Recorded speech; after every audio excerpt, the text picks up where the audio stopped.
ಸಾವಳಗಿ ಸರ್ಕಾರಿ ಆಸ್ಪತ್ರೆಯ ವೈದ್ಯ ವಿವೇಕ್ ದಳವಾಯಿಯ ಕರ್ಮಕಾಂಡ. ಜಮಖಂಡಿ ತಾಲೂಕಿನ ಸಾವಳಗಿ ಸರ್ಕಾರಿ ಆಸ್ಪತ್ರೆಯಲ್ಲಿ ಗುತ್ತಿಗೆ ಆಧಾರದ ಮೇಲೆ ಸೇವೆ ಸಲ್ಲಿಸುತ್ತಿರುವ ವೈದ್ಯಾಧಿಕಾರಿ ವಿವೇಕ್ ದಳವಾಯಿ ಇವರು ಆಸ್ಪತ್ರೆಗೆ ಬಂದ ಗರ್ಭಿಣಿ ಮಹಿಳೆಯರಿಗೆ ಸೇವೆಯಲ್ಲಿ ತೋರುತ್ತಿರುವ ಬೇಜವಾಬ್ದಾರಿ ಮತ್ತು ಅನುಚಿತ ವರ್ತನೆಯನ್ನು ದಸಂಶ ರಾಜ್ಯ ಸಂಚಾಲಕ ರಾಜು ಮೇಲಿನಕೇರಿ ತೀವ್ರವಾಗಿ ಖಂಡಿಸಿದ್ದಾರೆ. ವೈದ್ಯಾಧಿಕಾರಿ ದಳವಾಯಿ ಸರ್ಕಾರಿ ಸಂಬಳ ಪಡೆದುಕೊಳ್ಳುವುದಕ್ಕೆ ಮಾತ್ರ ಸರ್ಕಾರಿ ಆಸ್ಪತ್ರೆ ಬೇಕು, ಆದರೆ ದಿನವಿಡೀ ಹಾಗೂ ರಾತ್ರಿ ಎಲ್ಲ ಅವನ ಸ್ವಂತ ಖಾಸಗಿ ಆಸ್ಪತ್ರೆಯಲ್ಲಿ ಇವನ ಸೇವೆ. ಇಂಥವರಿಂದ ಸರ್ಕಾರಿ ಆಸ್ಪತ್ರೆ ಒಂದಲ್ಲ ಒಂದು ದಿನ ಮುಚ್ಚುವ ಸಂದರ್ಭ ಬಂದರೂ ಬರಬಹುದು. ಈ ದುರಾಡಳಿತಕ್ಕೆ ಹಾಗೂ ಭ್ರಷ್ಟಾಚಾರಕ್ಕೆ ಜಿಲ್ಲಾ ಹಾಗೂ ತಾಲೂಕು ಆರೋಗ್ಯ ಕುಟುಂಬ ಕಲ್ಯಾಣಾಧಿಕಾರಿಗಳು ಪಾಲುದಾರರಿರಬಹುದೆಂದು ಸಾರ್ವಜನಿಕರು ಮಾತನಾಡುತ್ತಿರುವುದು ಸರಿ ಎನಿಸುವುದಕ್ಕೆ ಈ ಘಟನೆ ಸಾಕ್ಷಿಯಾಗಿದೆ. ನಾರ್ಮಲ್ ಡೆಲಿವರಿ ಇದ್ರೂ ಸಿಸೇರಿಯನ್ ಡೆಲಿವರಿ ಮಾಡಬೇಕಾಗುತ್ತದೆ, ಇಲ್ಲವಾದರೆ ತಾಯಿ ಮಗು ಬದುಕುವ ಸಾಧ್ಯತೆ ಕಡಿಮೆ ಎಂಬ ಭಯ ಹುಟ್ಟಿಸಿ ತಮ್ಮ ಖಾಸಗಿ ಆಸ್ಪತ್ರೆಯಲ್ಲಿ ಸಿಸೇರಿಯನ್ ಡೆಲಿವರಿ ಮಾಡಿ ಲಕ್ಷಾಂತರ ರೂಪಾಯಿ ದೋಚುವ ಕೆಲಸ ನಡೆದಿದೆ. ಇದರಿಂದ ಸಾಮಾನ್ಯ ಹಾಗೂ ಬಡ ಕುಟುಂಬಗಳು ಬೀದಿಗೆ ಬಂದಿವೆ.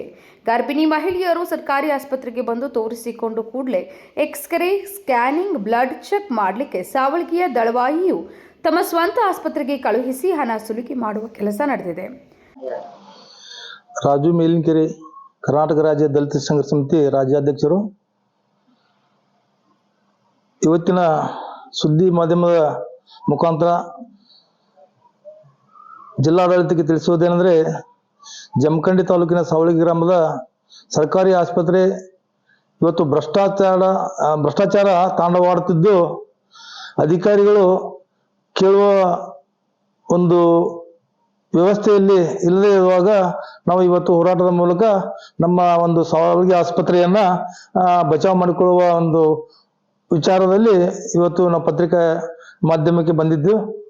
ಸಾವಳಗಿ ಗ್ರಾಮದ 24 ಹಳ್ಳಿಯ ಒಂದು ಏನು ಸರ್ಕಾರಿ ಆಸ್ಪತ್ರೆ ಇದೆ, ಆ ಸರ್ಕಾರಿ ಆಸ್ಪತ್ರೆಯಲ್ಲಿ ಇವತ್ತು ಸುತ್ತಮುತ್ತಲ ಹಳ್ಳಿನ ಗರ್ಭಿಣಿಯ ಸ್ತ್ರೀಯರು ಪಕ್ಕದ ನಮ್ಮ ಜಮಖಂಡಿ ತಾಲೂಕಾ ಸರ್ಕಾರಿ ಆಸ್ಪತ್ರೆ ಮತ್ತು ವಿವಿಧ ಖಾಸಗಿ ಆಸ್ಪತ್ರೆಯಲ್ಲಿ ಅವರು ಚಿಕಿತ್ಸೆಯನ್ನು ಪಡೆದುಕೊಂಡು ತಮ್ಮ ಗ್ರಾಮದಲ್ಲಿ 9 ತಿಂಗಳ ಗತಿಸುವವರೆಗೂ ಕೂಡ ಅವರು ಮನೆಯಲ್ಲಿದ್ದಾಗ ಸಣ್ಣ ಪುಟ್ಟ ಉರಿ, ಥಂಡಿ ಮತ್ತು ಜ್ವರ, ವಾಂತಿ ಭೇದಿ ಆದಾಗ ನಮ್ಮ ಸಾವಳಗಿ ಆಸ್ಪತ್ರೆಗೆ ಬರ್ತಕ್ಕಂಥ, ಅದು ಆಶಾ ಕಾರ್ಯಕರ್ತರ ಒಂದು ಸಹಾಯದಿಂದ ಬಂದ ಮೇಲೆ ಇಲ್ಲಿ ಸಾವಳಗಿಯಲ್ಲಿರ್ತಕ್ಕಂಥ ವೈದ್ಯರಾಗಿರ್ತಕ್ಕಂಥ ಗುತ್ತಿಗೆ ಆಧಾರದ ಮೇಲೆ ಬಂದಿರತಕ್ಕಂಥ ವಿವೇಕ್ ದಳವಾಯಿ ಅವರು ಒಂದು ವರ್ತನೆ ಅದು ಮಹಿಳೆಯರ ವಿರುದ್ಧವಾಗಿದ್ದು ಮತ್ತು ಅವ್ಯಾಚ್ಯ ಶಬ್ದ ಮತ್ತು ಅನೇಕ ಒಂದು ಒಂಟಕ್ಷರದಲ್ಲಿ ಮಾಡತಕ್ಕಂಥ ಭಾಷೆ ನೋಡಿದರೆ ಇವತ್ತು ಮಹಿಳೆಯರು ಕೂಡ ಈ ನಮ್ಮ ಸರ್ಕಾರಿ ಆಸ್ಪತ್ರೆಗೆ ಬರಲು ಅಂಜಿಕೆಯಿಂದ ಪ್ರಾರಂಭಿಸಿದ್ದಾರೆ.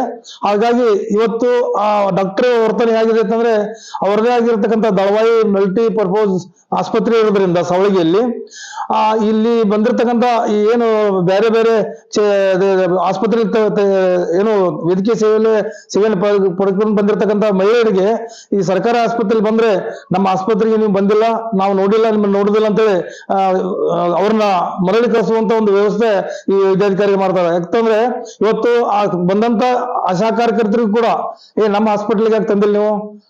ಈ ದುರಾಡಳಿತ ಮತ್ತು ಭ್ರಷ್ಟಾಚಾರದ ವಿರುದ್ಧ ಸಾವಳಗಿಯ ರಾಜಕಾರಣಿಗಳು, ಬುದ್ಧಿಜೀವಿಗಳು ಹಾಗೂ ಪ್ರಗತಿಪರ ಚಿಂತಕರು ಬೀದಿಗಿಳಿಯುವ ಮುನ್ನ ಜಿಲ್ಲಾಡಳಿತ ಮಧ್ಯಪ್ರವೇಶಿಸಿ ಸರಿಪಡಿಸದೆ ಹೋದರೆ ಆಸ್ಪತ್ರೆಗೆ ಬೀಗ ಜಡಿದು ಹೋರಾಟ ಮಾಡಬೇಕಾಗುತ್ತದೆ ಎಂದು ರಾಜು ಮೇಲಿನಕೇರಿ ಎಚ್ಚರಿಸಿದ್ದಾರೆ. Uday Hosmani, KMM news, Jamkhandi.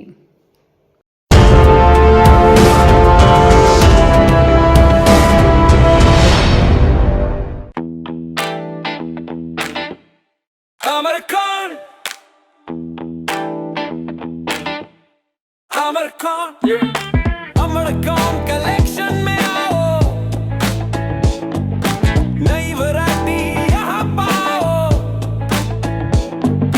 सबके लिए कपड़े हैं खास, अमरकॉन में खुशियाँ हैं पास, अमरकॉन। अमरकॉन कलेक्शन, खड़े बाजार, बेलगाम।